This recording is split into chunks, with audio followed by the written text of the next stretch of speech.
Voilà, donc ici je vais réaliser un lavis 2 tons, avec 2 couleurs. La première étape, bien mouiller son papier, encore une fois, comme pour tous les lavis. Donc une bonne quantité d'eau, à bien répartir sur toute la surface de ma feuille. Il ne faut pas hésiter à mettre de l'eau et à bien soigner cette étape, car elle sera fondamentale dans la réussite du lavis. J'étends bien l'eau pour éviter qu'il y ait des surplus. Donc je fais aller mon pinceau horizontal, vertical, pour bien uniformiser toute la surface.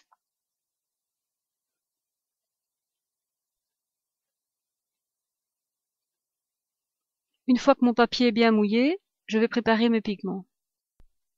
Ici j'ai choisi un bleu et un rouge. Un bon mélange, une bonne quantité d'eau dans mon pigment, et je vais le poser de façon aléatoire sur ma feuille. Ici c'est un exercice, donc je pose vraiment mon pigment pour bien expliquer le lavis. Chacun le fera en fonction du sujet de ses aquarelles. Donc j'applique mon pigment bleu, en laissant des zones de blanc, dans lesquelles je viendrai incorporer le rouge par la suite. Entre deux, je nettoie bien mon pinceau, pour repartir avec un pinceau bien propre. Donc je vais préparer ma couleur rouge, et je vais venir la mettre dans les zones laissées blanches. Mon papier est toujours bien mouillé, ce qui va me permettre de réaliser un lavis facilement. Voilà, donc je vais commencer à mélanger mes pigments. L'eau qui est en surface les transporte et les fait voyager. Alors dans un lavis 2 tons, il faut qu'il y ait une fusion entre les deux pigments. Mais la fusion doit être harmonieuse, et pour ça, je ne peux pas avoir de couleur sale.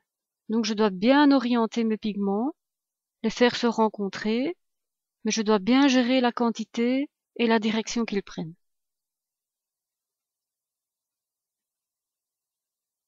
Ici, je vais essayer de garder des petites zones de rouge bien pures, des zones bleues bien pures, et un mélange entre les deux.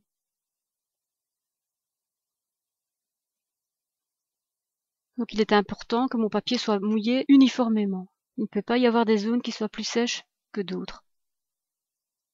Le fait de ne pas attacher ma feuille me permet aussi de jouer avec les coins.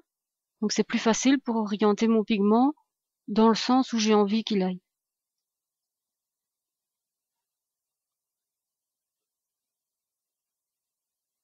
Voilà, ici je vais l'évacuer un peu sur les bords. Donc chacun, bien sûr, en fonction du sujet de son aquarelle.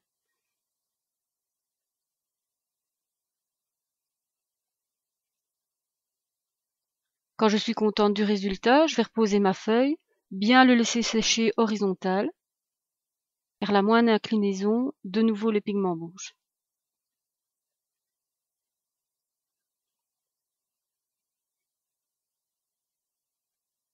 Même s'il se déplace doucement, il bouge toujours encore un petit peu.